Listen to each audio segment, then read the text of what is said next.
¿Qué tal?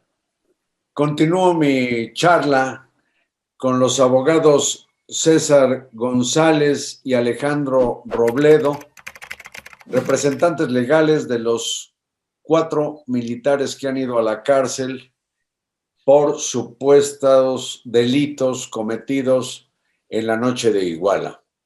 Y les dejé planteado, señores, anoche que pues ustedes algún criterio deben estar perfilando para litigarlo, con que uno de los de quienes señalan a estos militares es un delincuente probado, a quien apodan el Gil, convertido por esta Fiscalía General de la República en testigo protegido.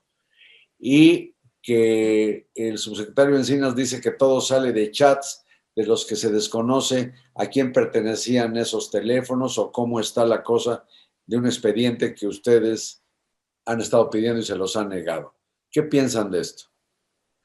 Bueno, pues en primer término, es muy fácil construir un caso en base a un testigo protegido, que es un delincuente probado, como usted dice, pero además es un testigo protegido de oídas, porque ni siquiera en su relatoría le constan los hechos, y eso lo sabemos porque también declaran en el proceso de Capitán Crespo, que es decir, hemos tenido acceso.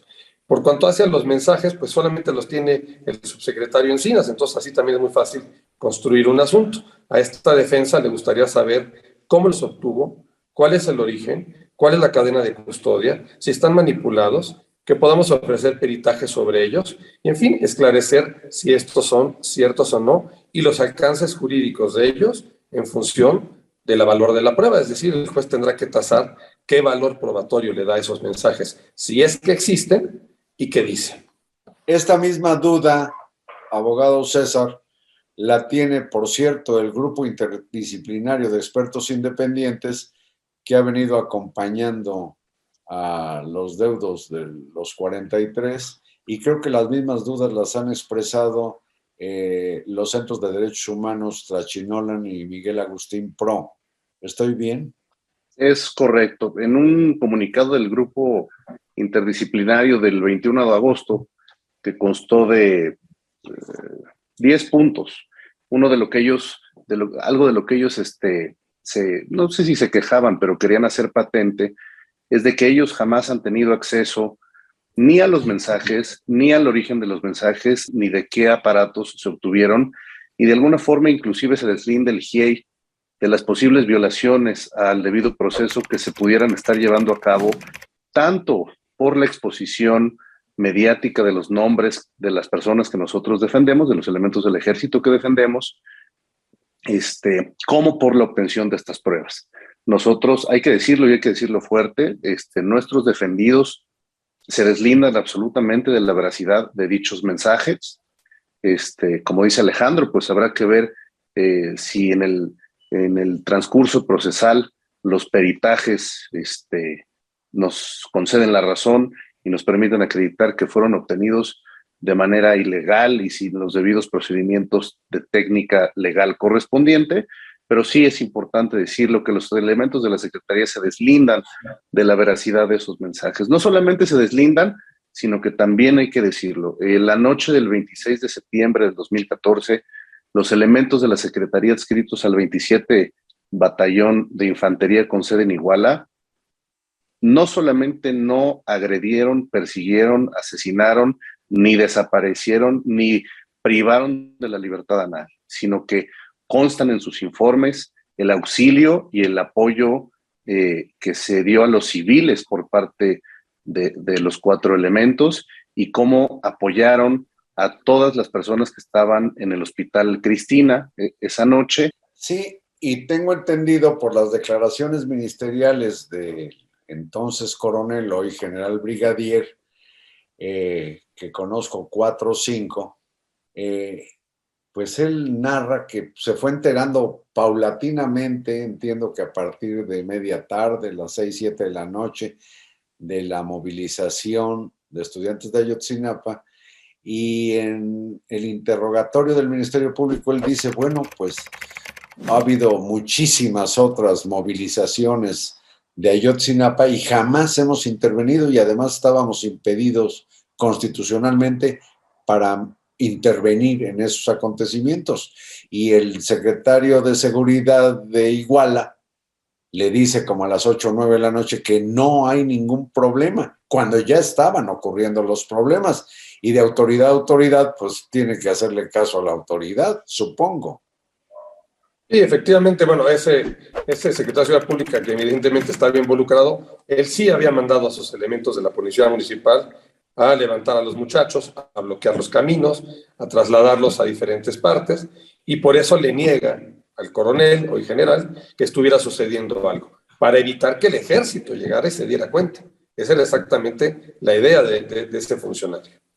Y no obstante eso, perdón, don Carlos, no obstante la negativa por parte del secretario de Seguridad Pública municipal de informarle al entonces coronel de lo que sucedía, porque él preguntaba, ¿tengo reportes de gente lesionada en el hospital? No, no está pasando nada.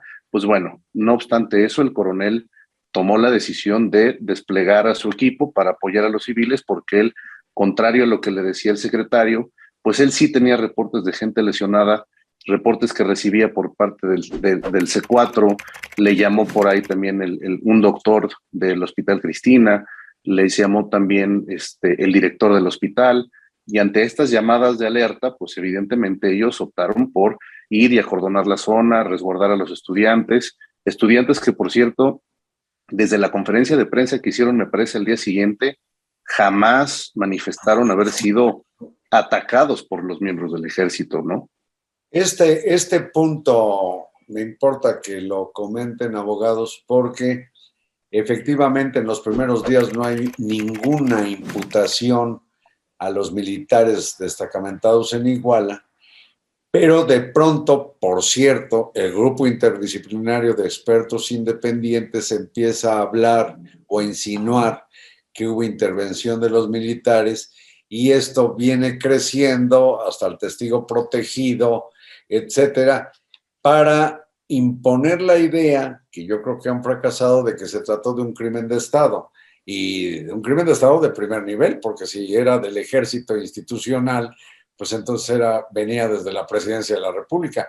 Pero ¿cuál sería el móvil para agredir a los estudiantes en el caso de los militares? ¿Ustedes han explorado eso? Sí, de hecho, algo importante que usted señala, don Carlos, a los pocos días de los lamentables sucesos, el presidente de la Comisión de Derechos Humanos Estatal, junto con un agente del Ministerio Público, entiendo, y un fotógrafo, ingresan a las instalaciones del 27 Batallón para verificar que ahí no hay pasado nada, que no hay nadie detenido, que no se cremaron ningunos cuerpos, toman fotografías y se retiran. El hoy general, les da acceso a todas las instalaciones y ellos mismos pueden verificar, y así consta en diferentes actas que verificaron que no hubo absolutamente nada dentro del batallón.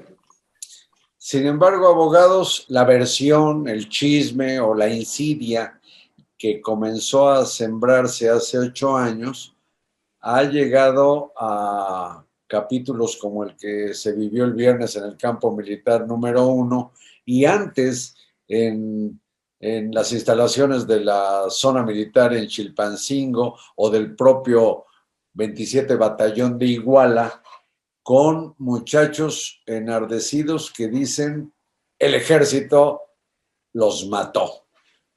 ¿Qué piensan ustedes del uso político que se le ha dado a esto, que es inculpar a militares de aquella atrocidad? Pues es un posicionamiento primero grave, peligroso, lamentable y además de todo contradictorio, porque en el expediente de nuestros defendidos más bien lo que obra son duros golpes por parte del general Rodríguez al grupo de Guerreros Unidos, que es con quien supuestamente lo vinculan. Entonces resulta un poco chocante que él forme parte de ese grupo delictivo, pero su expediente conste una serie de golpes a laboratorios y sembradíos por parte de este grupo criminal, ¿no? Es preocupante, y no solamente es preocupante, va a tener consecuencias legales que no veremos en este momento, pero se verán en algún futuro, porque pues evidentemente estamos ante la presencia de un efecto corruptor. Hay un efecto corruptor en la manera en la que se ha expuesto e inculpado de manera indebida a los miembros del ejército, y este efecto corruptor, viene obviamente de las violaciones al debido proceso, a la garantía de defensa, ¿no?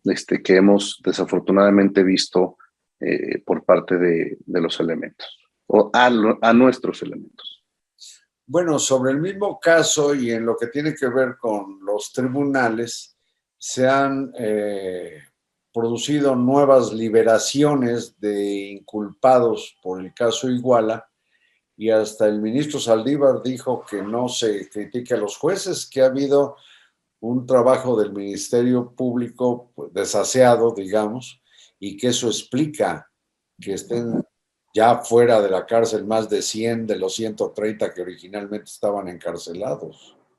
Entiendo que no conozco la investigación, pero entiendo que fue una investigación bastante mal hecha, desaseada, en donde un tribunal colegiado ordena la libertad o le dice al juez que los libere en función de esto, ¿no? De la fabricación de pruebas, de testigos protegidos que se desdicen o se contradicen, y que evidentemente tiene como consecuencia la libertad.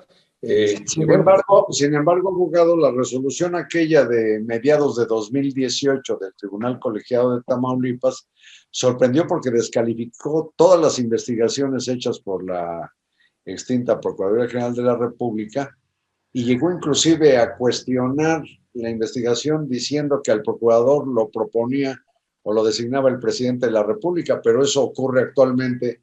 El presidente de la República es quien sugirió al Senado que el fiscal fuera Alejandro Gertz Manero. Es decir, hay un origen, digamos, judicial de estas liberaciones que está en el Tribunal Colegiado de Tamaulipas. Por cierto, son anarca, ¿eh? Sí, claro. Sí, habrá que revisar bien todas las consecuencias de esa resolución. Y pues, aquella resolución fue muy celebrada por los acompañantes de los deudos de los 43 muchachos, abogados. Y al parecer ahora libran una orden de aprehensión contra dicho juzgado, ¿no?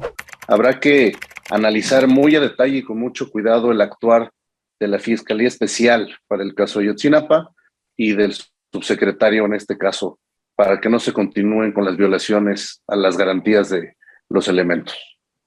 Pues les agradezco mucho a los dos, César, Alejandro, su participación aquí en el Asalto a la Razón. Suerte Muchas gracias. Defendidos. Gracias. Muchas gracias y buenas noches.